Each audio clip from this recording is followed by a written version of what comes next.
Paz, queridos, a gente quer compartilhar um pouco com vocês, nesses 14 anos aí do PB Jardins, como foi o nosso chamado aqui para o Sul. Tudo começou com uma visão que eu tive há muitos anos. Nessa visão eu demonstrava que eu vinha para o Sul do Brasil, reuniões com pastores, de Santa Catarina, Paraná, Rio Grande do Sul. E eu era pastor do Amazonas, ele dizia para Deus assim: Deus, eu não sou do Sul, eu sou do Amazonas, sou do Norte. Mas Deus dizia que a gente viria para o Sul do Brasil.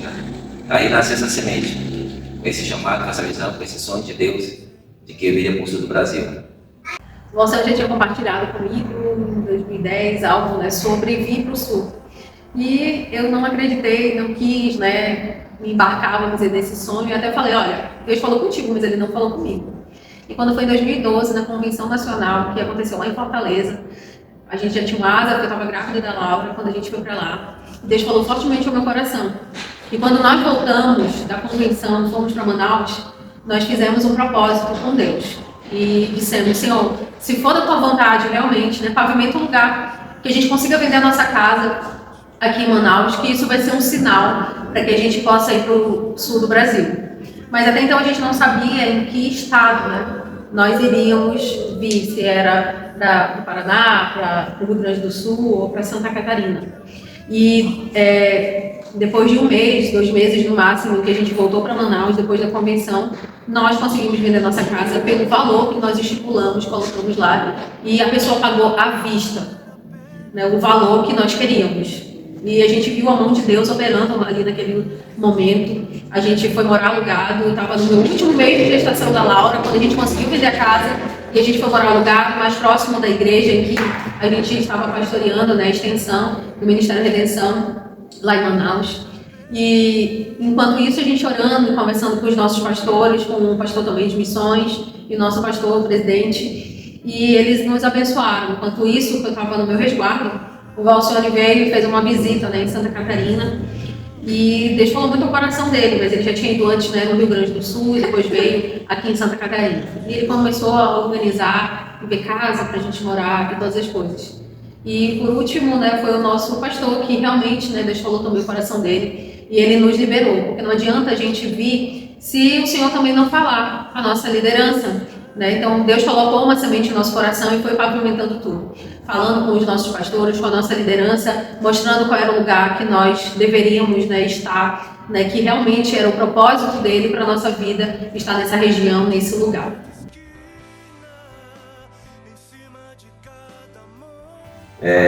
Os primeiros passos aqui, chegamos no sul do Brasil, assumimos a igreja e começamos a trabalhar em células.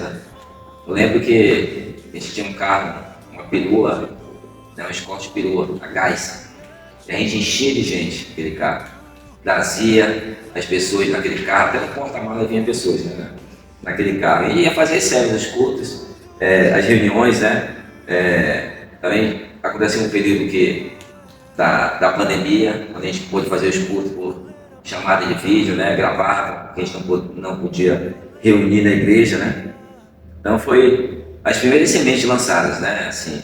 E tudo que a gente começa, quando a gente lança as primeiras sementes, não nasce de imediato.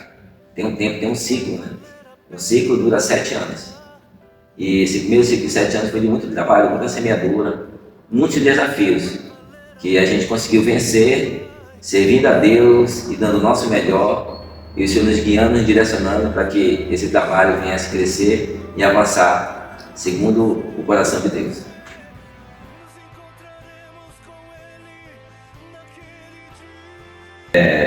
A gente sempre tem que perseverar, Acho que a perseverança é algo marcante em qualquer ministério, E a gente enfrentou muita dificuldade financeira aqui, Porque começar uma obra, você ser o pioneiro, A gente foi um dos pioneiros aqui no sul do Brasil, não é fácil. Desbravar um lugar, desbravamento, ele exige muito mais, do que quem chega depois. E enfrentando dificuldades financeiras, mas graças a Deus o Senhor supriu todas elas. Graças a Deus, Deus providenciou tudo, Eu lembro que a gente alugou um lugar aqui no bairro, aqui em Jardins, alugamos um espaço. Eu tive um sonho. Esse sonho eu sonhava que eu passava aqui no bairro e via um senhor trabalhando no salão. Eu chegava com ele e perguntava se estava para alugar. Ele disse: olha, ainda não está não, mas eu alugo. O que é? Para a igreja. E aí eu vim dar uma volta no bairro depois desse sonho. Eu encontrei o lugar do meu sonho. Foi ali em cima, né, aqui na rua, Rua Civilani. Um lugar igualzinho, o rapaz estava trabalhando lá, que era o dono, e eu perguntei ele igual os sonhos. Esse espaço está para alugar? Ele disse, sim, está para alugar. E para que é? Isso é para a igreja. Ah, a gente fecha o negócio. E a gente ficou ali naquele período do ano 2020 até o 2015 até o ano 2020, quando começou a pandemia. Ele nunca aumentou o aluguel. Ele disse que quando ele estivesse lá, ele não iria aumentar o aluguel. Então tudo isso foi providência de Deus, né? Inicialmente a gente recebia uma ajuda de missões, vai ser a ajuda de missões cessou. E a gente tinha que muitas vezes fazer churrasco, fazer feijoada, fazer algum evento para arrecadar dinheiro para pagar o aluguel, que a gente não tinha, né? Então foram muitas dificuldades. Mas a gente venceu todas elas em Cristo Jesus, graças a Deus, né? Continuando, né? Assim, a gente precisa perseverar em Deus. Chegou um momento que a gente estava pagando aluguel e eu comecei a dar umas voltas aqui pelo bairro. E eu vi essa área comercial, esse terreno da igreja que nós estamos agora, para vender. E a gente procurou o corretor fez a proposta para a gente, apresentou, a gente colocou nossas condições de pagamento e junto com a parceria com o Ministério de Missões, nós compramos esse terreno em 48 vezes. Demos uma pequena entrada na época e parcelando o restante de 48 parcelas, né? Com muita dificuldade, muito. Lembro que no final, assim, a dificuldade estava tão grande que a gente não conseguia cobrir a nossa parte, o Ministério de Missões cobriu a nossa parte, né? E ele pagou, a gente honra muito ao Senhor. O Ministério de Missões é uma pessoa do pastor Joel, né? Que ajudou muito na época da quitação desse terreno. E ele ficou parado por 2 anos. Até o momento que a gente veio para cá, cavamos a primeira sapata, né? Não tinha R$1 no bolso. A gente deixou de pagar o aluguel, que era R$800 na época, que eu lembro, 2020, e viemos para cá. Eu falei, o dinheiro que a gente pagou, vamos investir aqui todo mês. E começamos a construção. Chegou um momento que a gente levantou aqui a parte do pré-moldado, que a gente tinha conseguido em outra bênção, e a gente começou a fazer o escudo sem teto. É como aquela rua, você falava, uma casa que não tinha nada, não tinha teto, né? Tinha só parede, não tinha janela, não tinha porta, não tinha nada. E quando chovia, a gente olhava para o céu, assim, se ia chover, nossa, se vai chover hoje? Olhava a previsão. Se fosse chover, a gente tinha que correr para a casa do meu irmão para fazer o culto. E assim começou. E o telhado na época era muito caro, metade que a gente queria colocar. Mas teve um amigo nosso que chegou, ganhou uma causa na justiça, ele é advogado, e ele doou na época R$10.000 para a igreja, porque o telhado foi 14, 4 nós pagamos parcelado. Ou seja, né, quando a gente tem fé, acredita numa visão, e a gente arregaça as mangas para trabalhar, Deus faz a parte dele. Então, foi um milagre financeiro muito grande, porque a gente não tinha condições de fazer o telhado metálico naquele período. Mas Deus foi maravilhoso e foi abençoado. E agora, a gente já até ampliou o templo, né? Graças a Deus, a gente ampliou, o espaço está maior, o espaço cabe bastante pessoas, e a gente está muito feliz com esse lugar, que vamos melhorar muito mais ainda, para que a gente possa receber as famílias, os jovens, as crianças do bairro, dessa região, nesse lugar.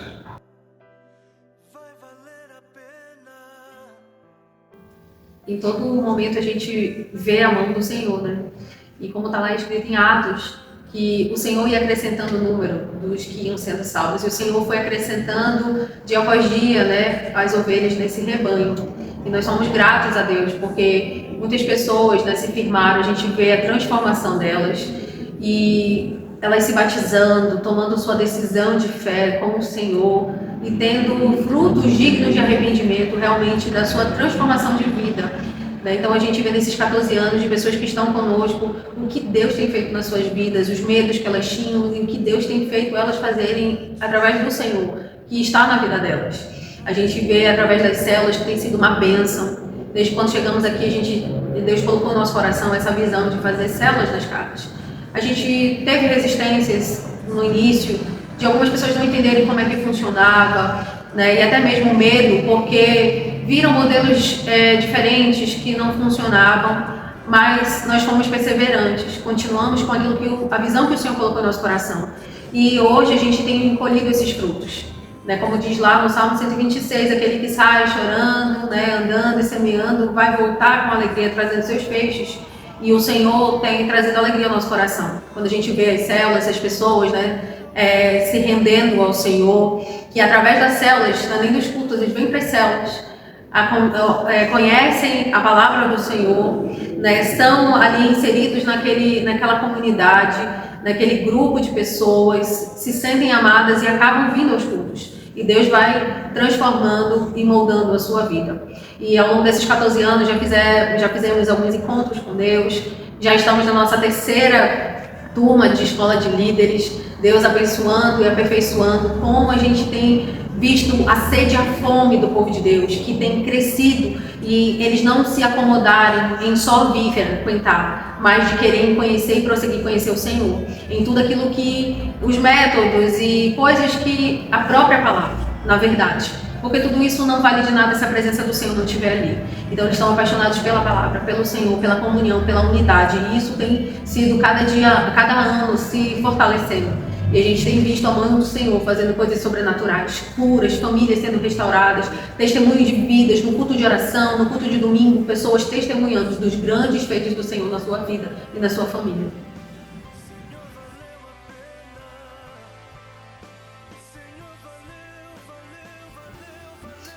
Quando eu olho para trás e vejo as maravilhas de Deus, eu fico admirada, porque o que realmente a palavra de Deus diz que os sonhos que Ele tem para nós são mais altos e melhores, os planos que Ele tem para cada um de nós. E como é importante a gente descansar. E nenhuma tribulação, luta ou qualquer coisa que a gente faça não se compara com a gloriosa presença do Senhor em cada passo. Quando Ele declara, o que diz lá em Salmo 23, que realmente Ele é o nosso pastor. E de nada nós teremos falta, porque a presença dEle é tudo, Ele é suficiente. Quando a gente traz isso para a intimidade, a gente vê o Senhor fazendo maravilhas. Porque tudo é por Ele e para Ele. Então nós ficamos muito alegres e felizes e cheios de júbilo, com o coração muito grato por aquilo que o Senhor tem feito e que não é em vão. Não é em vão quando você tem um chamado, que realmente você ouve a voz do Senhor e atende a esse chamado, você se sente completo. Então, você que tem um chamado, eu já faço um convite, não desista e ouça a voz de Deus e faça aquilo que Ele te chamou para fazer nessa terra, porque você não vai ser completo se você não atender a esse chamado. Como é importante você ouvir a voz e responder e dizer sim. O Senhor está em busca daqueles que digam sim para o chamado dele. Nesses 14 anos nós só temos a agradecer ao Senhor, como dizem muitos salmos, para cantarmos com alegria, porque Ele é a rocha da nossa salvação. E o Senhor tem sido a rocha dessa igreja, de todas as pessoas que congregam aqui.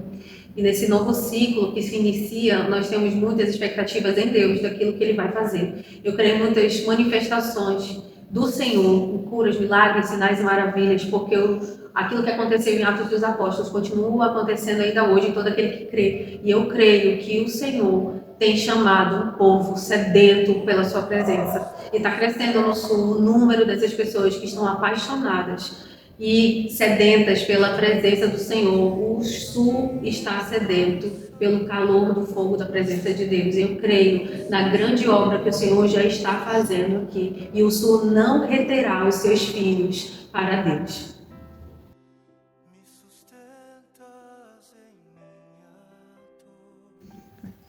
Os sonhos de Deus, eles continuam, né? Eu digo que a primeira etapa do sonho foi o chamado para o sul. Chegamos aqui, a gente vê concretizado, né? Esse trabalho abençoado aqui da IDPB Jardins. Só que Deus sempre amplia as nossas tendas, né? Sempre Ele nos mostra além dos horizontes, né? Além dos montes, além das montanhas, além das dificuldades. Ele nos mostra os projetos maiores. Agora, o projeto dessa igreja, depois que a gente concluir aqui, é multiplicar essa igreja. Abrir novas igrejas aqui na região, né? Aqui em DBB Florianópolis, que é o nosso primeiro projeto inicial. Abrir em outros municípios da região. E quem sabe até em outras nações, né? Eu acho que o propósito de Deus sempre é esse. A igreja, nós somos uma igreja missionária. E como somos uma igreja missionária, Deus vai levantar muitos missionários nesse lugar aqui, para a gente enviar, para abrir vários IDP na região. E quem sabe até fora da nação, né? Esse é o nosso próximo desafio, para os nossos próximos anos aqui na IDPB Jardins. Tenho certeza que os sonhos de Deus não podem morrer, porque são eles que estão em nossos corações. Agora, esse ano a gente completa o segundo ciclo, né? Ciclo de 7 anos, 14 anos. Vamos começar um terceiro ciclo agora. E esse terceiro ciclo é um ciclo de multiplicação de igreja. Que a gente alargar as nossas tendas e abrir outras igrejas onde Deus tem colocado em nosso coração. Amém? Porque nele, por ele e para ele são todas as coisas. Em nome de Jesus.